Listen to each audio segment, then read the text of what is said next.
слышно? А этот? Алло. Good afternoon, colleagues.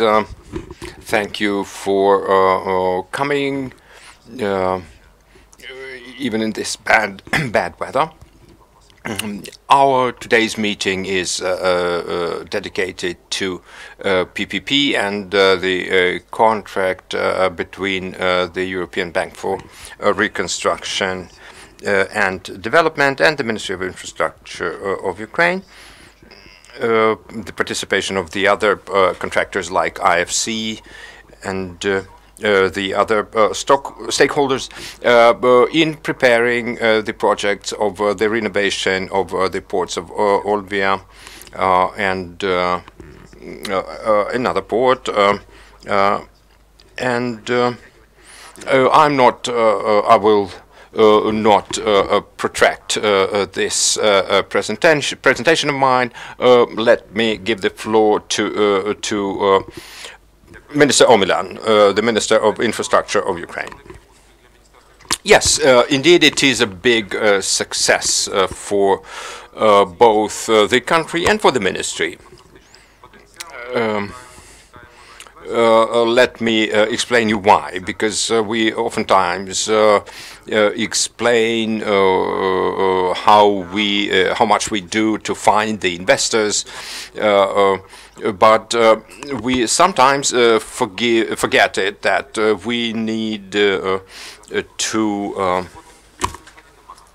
first develop business plans and make feasibility studies for the projects before we try to present them. As was even admitted by the head of the President's administration, Mr. Loshkin, it's very difficult to find well-prepared project proposals in Ukraine that are presentable, so to say, to good international investors. So we decided to establish a private-public partnership. And instead of making a startup that, for example, according to the American practices, 95% of them do not survive the first year of their activities, we established a team, and that team developed a feasibility study, and with the participation of Mr.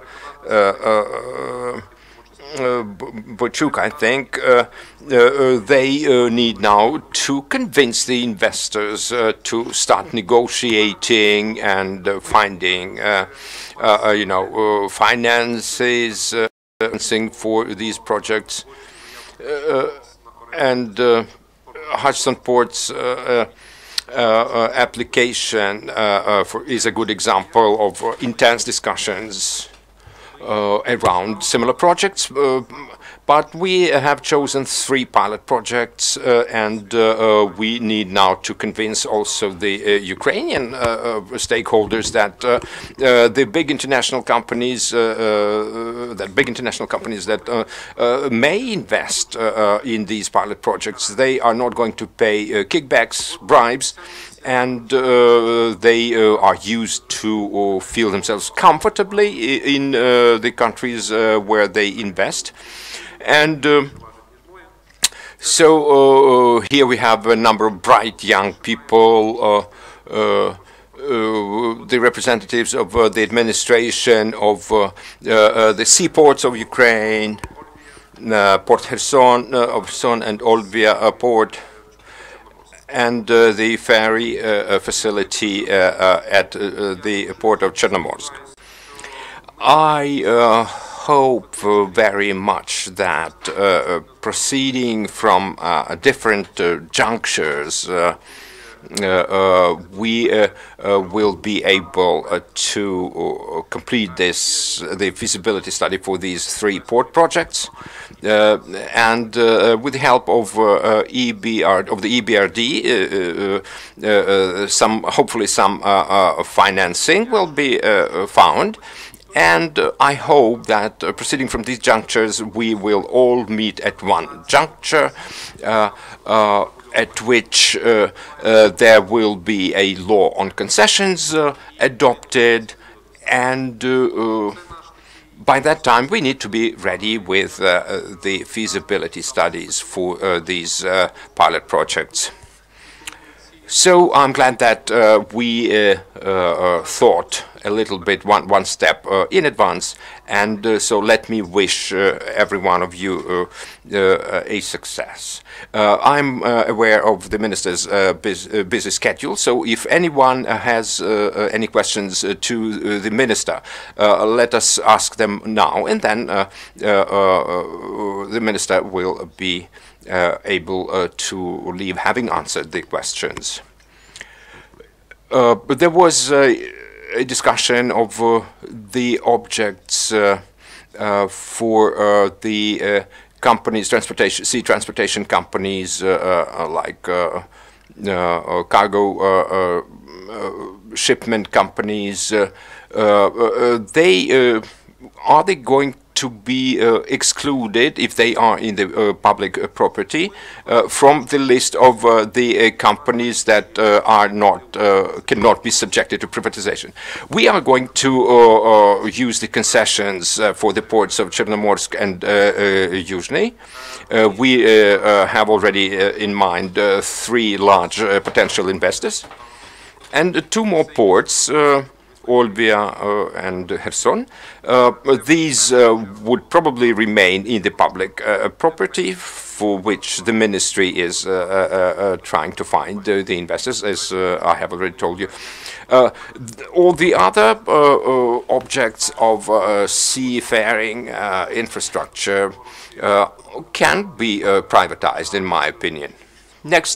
Starting next year, we are going to start privatizing the piers of the ports and the other components of port infrastructure.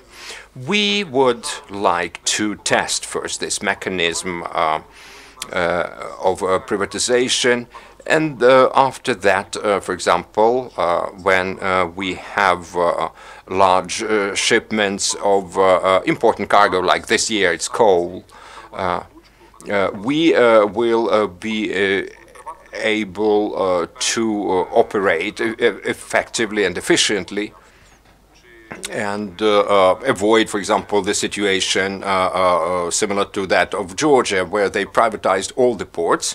And now, when under this framework of the Silk Road transportation corridor, this concept does not work, because the private ports, they charge their own prices for their cargo operations, and we need to make it so that our ports can be flexible, so that they can earn some added value, so to say, render their services at a profit.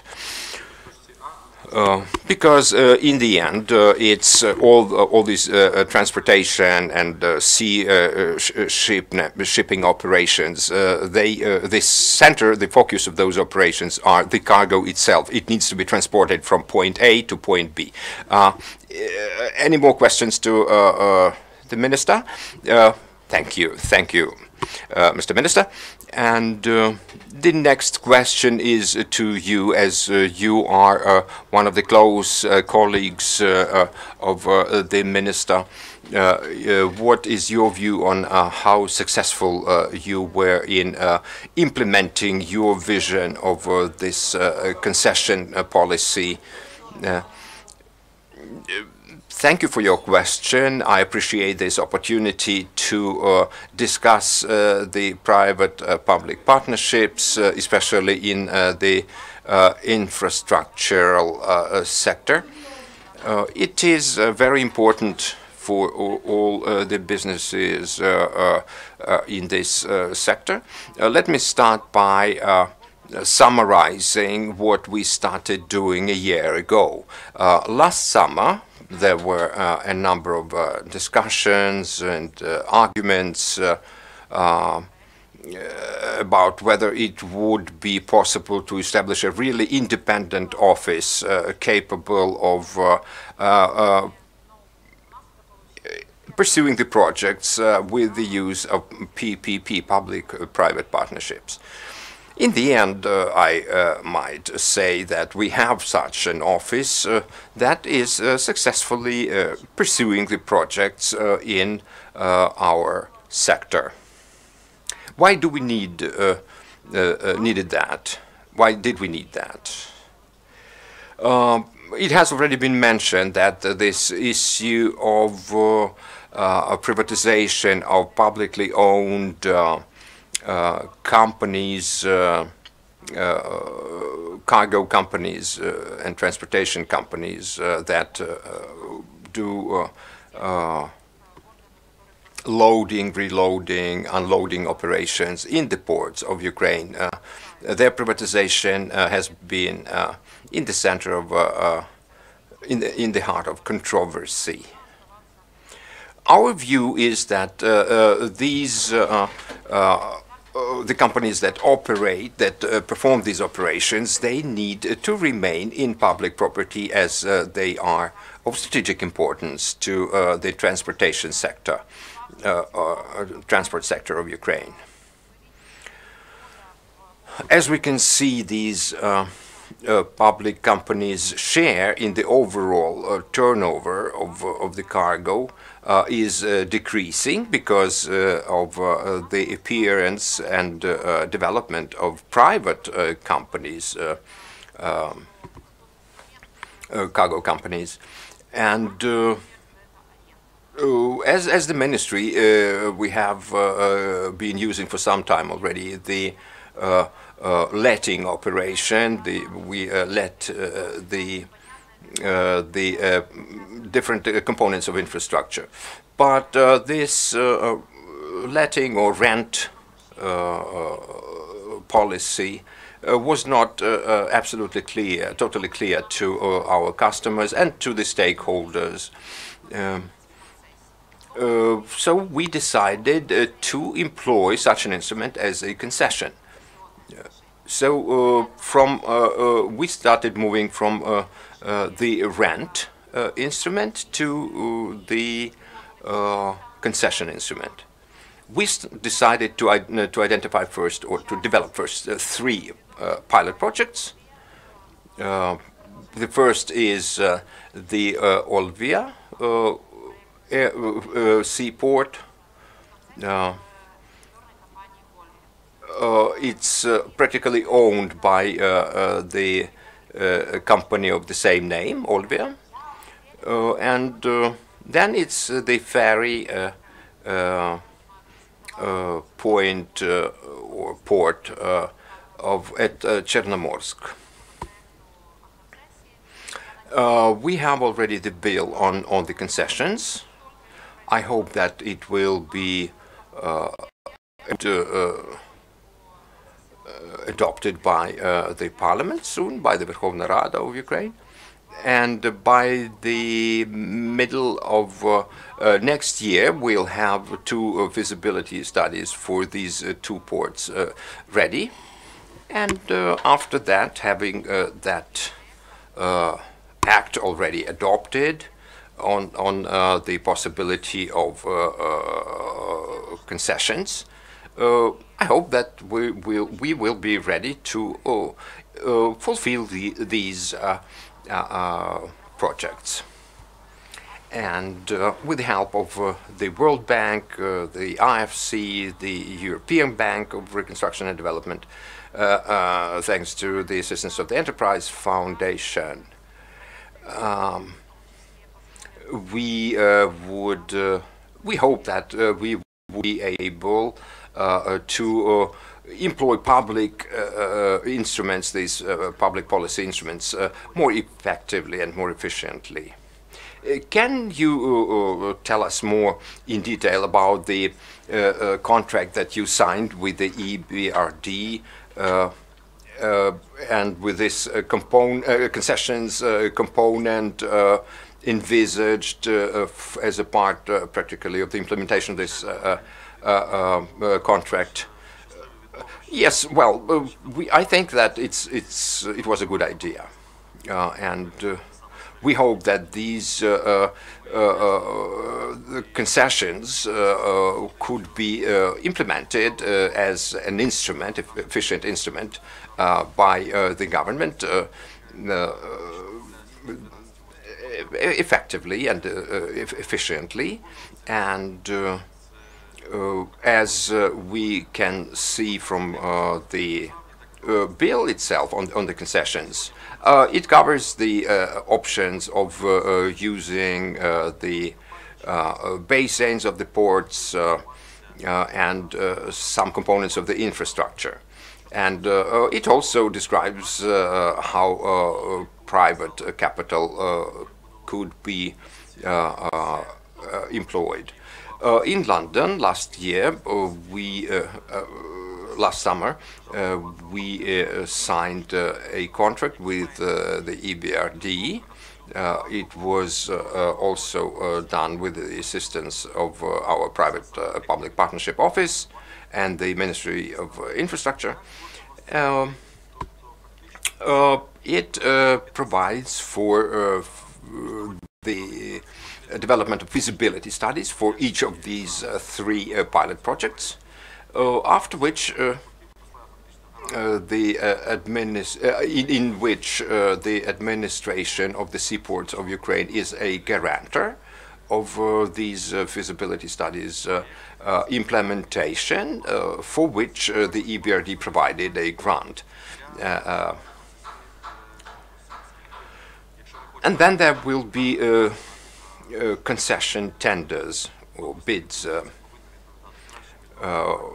As you understand, with the participation of international partners, we need all the participants to prepare their bidding documents in accordance with international standards, and the EBRD and the IFC as our partners in this contract, they will facilitate our communication with potential participants of these contractors of these projects.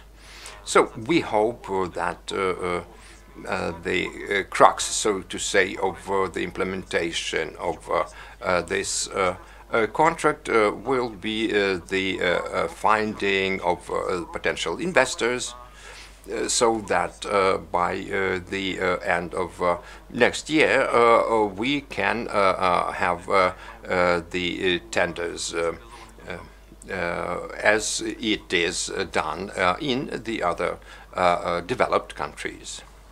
Taras, let me congratulate you on this appointment to the position of the head of this office.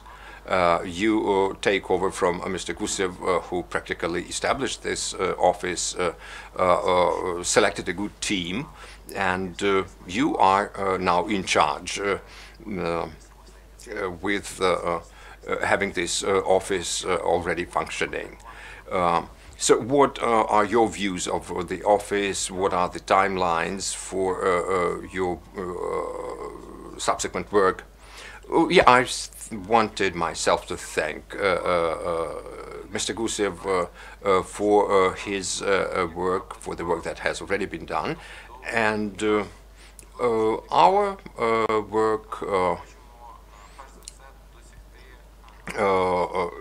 as the outcome of our work, we envisage the preparation of these feasibility studies that might be a good basis for the implementation of these pilot projects. First of all, our immediate tasks are a cooperation with the consortium of the consultants, organization of a tender, of a good tender procedure. Is our immediate goal. There will be 3 partners to participate in these concessions, and the second part of our work, as we see it, it's the capacity building for our ministry and for our office also. You can see in this slide these stages of our work. We want also to develop a PPP unit that would be able to continue working without any donors' help by itself. And we also need for that some a large amount of work in terms of preparing new legislation that would enable the use of this concession instrument.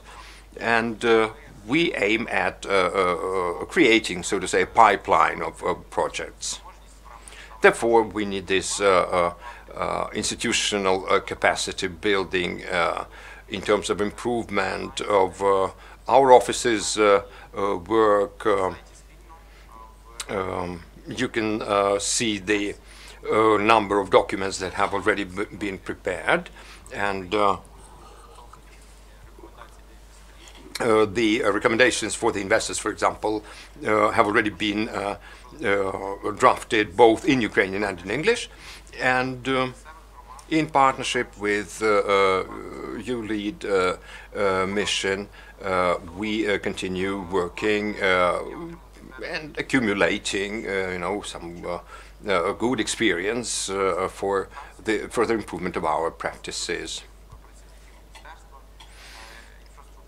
It will be a good, valuable experience for the staff of the Ministry of Infrastructure,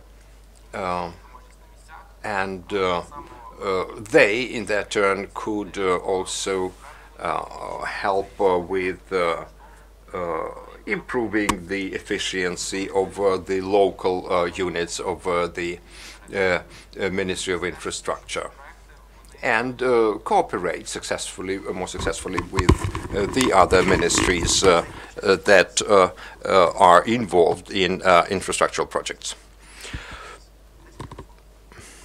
I do not want to continue with the presentations. I think these projects were covered, have been covered sufficiently. I would like to give you some time for questions. Have you conducted any negotiations with the companies that freight the ships, different sea vessels?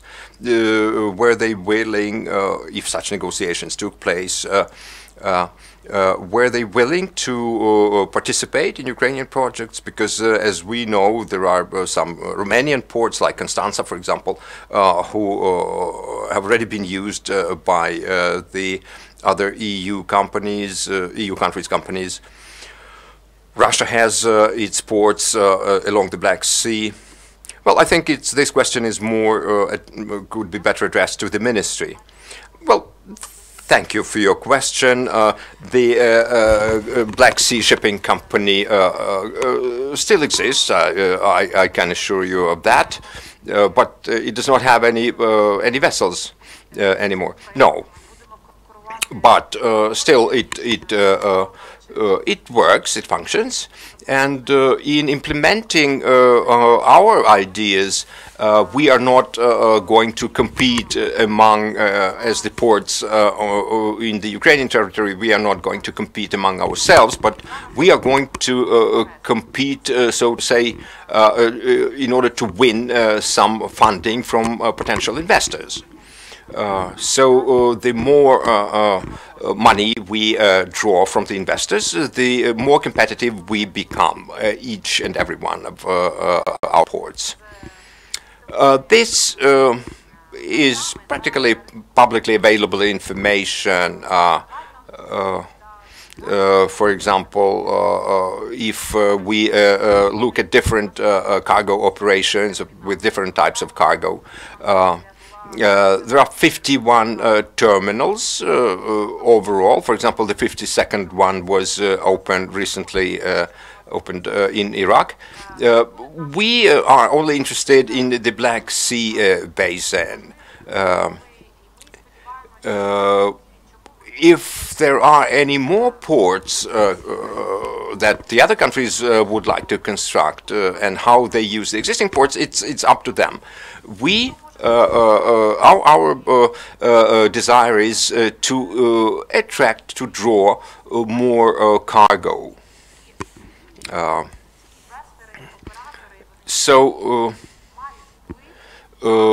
Among the significant cargo operations, businesses, there are, in our view, five more or less significant players, so to say.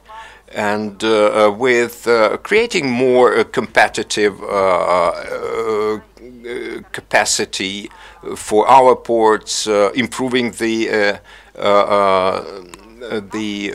rates for our operations, it will all depend whether we are able to do that. It'll depend on what kind of legislation will we have in the future.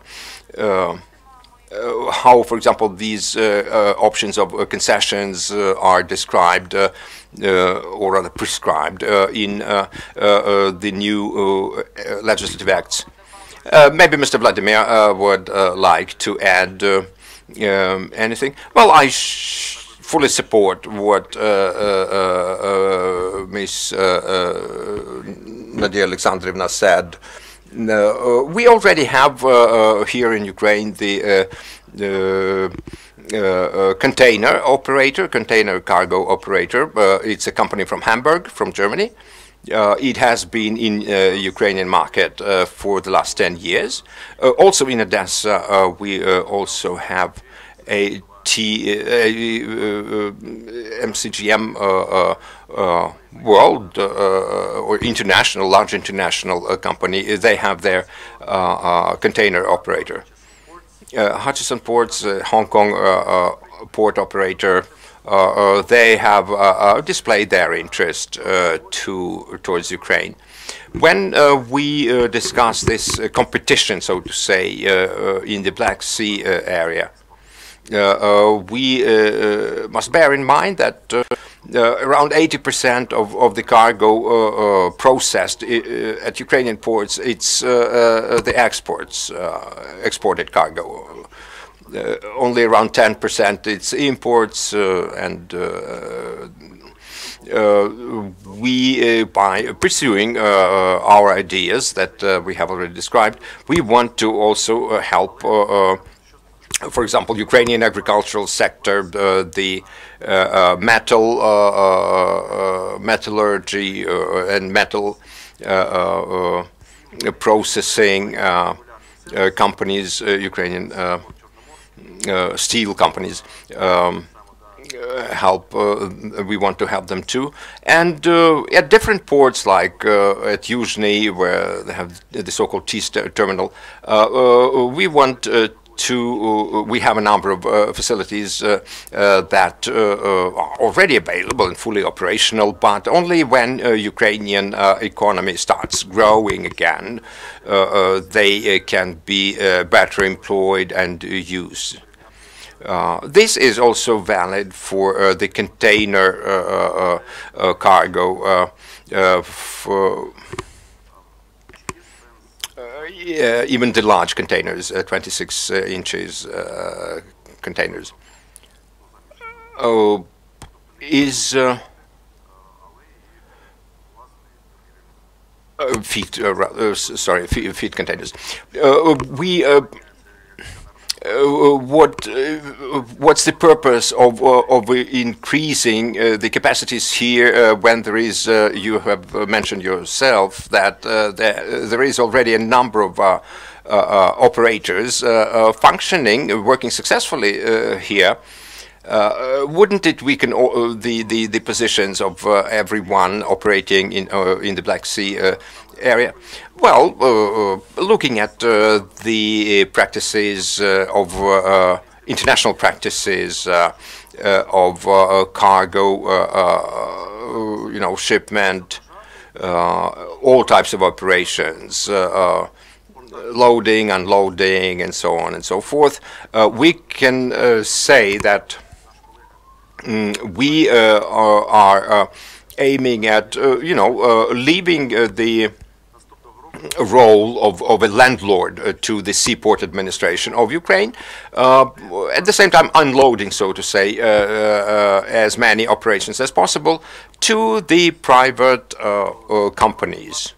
The government of Ukraine certainly should not try to compete with the private operators, as they can be more flexible in terms of, pricing. They can, for example, reduce prices for certain types of operations and be more competitive, or try to be more competitive, at least all the time. You seem to have a question. Yes. How will the situation change with the introduction of all these facilities that you have described? And what was the purpose of these two pilot projects? The creation of the new separate seaport administration. Yes, at the moment it is a part of the ministry, but we are planning that starting from next year it will be a new institution, so to say, a new entity of the government. The existing seaports administration will manage the infrastructure at the ports, inside the ports. And their, so to say, province will be the safety, industrial safety, and also the compliance with the contracts, first of all, international contracts. Your last question was about two, so to say, affiliates. Again, the first one is supported by the ministry.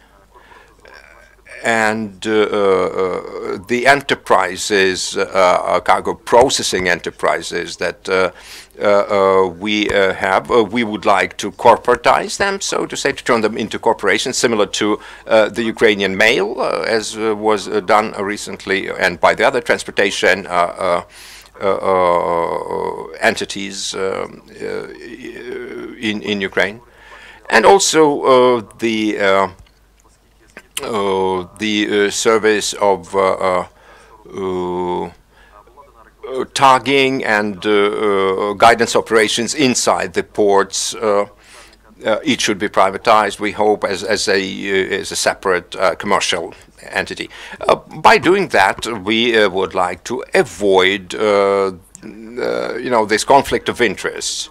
The other branch would be engaged, will be continued to be engaged in deepening the port's aquatoria,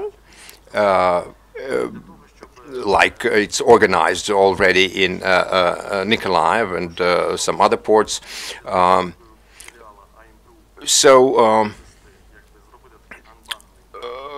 To unbundle, so to say, these now publicly owned or governmentally owned components, we would like to establish these components as parts of a holding, commercial holding that would be competitive and will try to win contracts both here in Ukraine and maybe in some neighboring countries like Georgia and the other Black Sea area countries. Andrei, you are a member of the management of the port of, it seemed to me it was Kherson was mentioned. What's your view on the concessions as a way of developing the seaport infrastructure? Thank you for giving me the floor. I am glad to welcome all the participants of this meeting. Good afternoon again. I think that the investments are badly needed now by the ports, the port of Kherson in particular. we are now in this situation when we have to compete with, as a publicly run company with commercial companies, privately run companies. This competition is difficult, and it's hardly possible to continue this competition.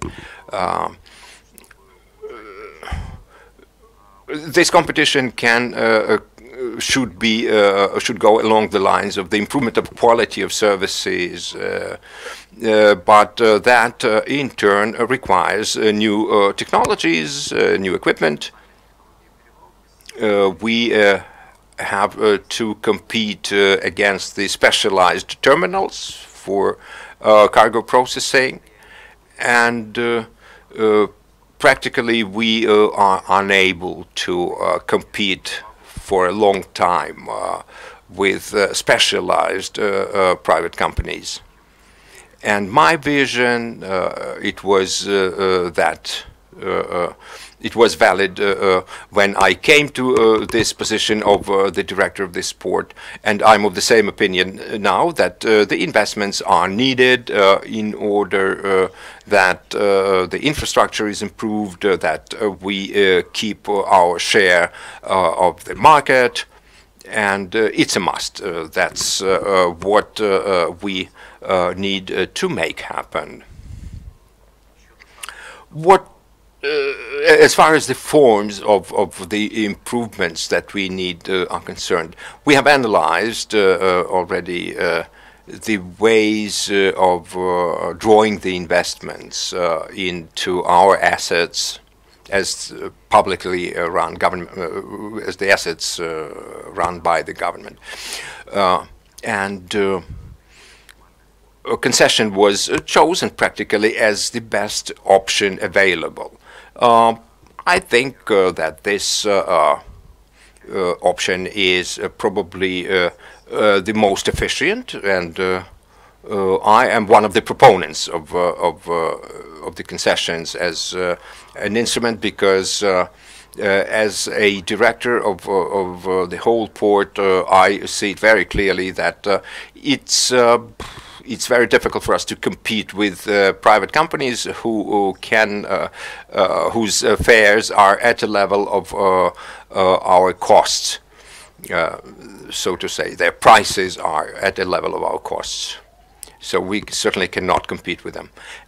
But the investments into the renovation, the modernization of our infrastructure could make it possible for us to compete.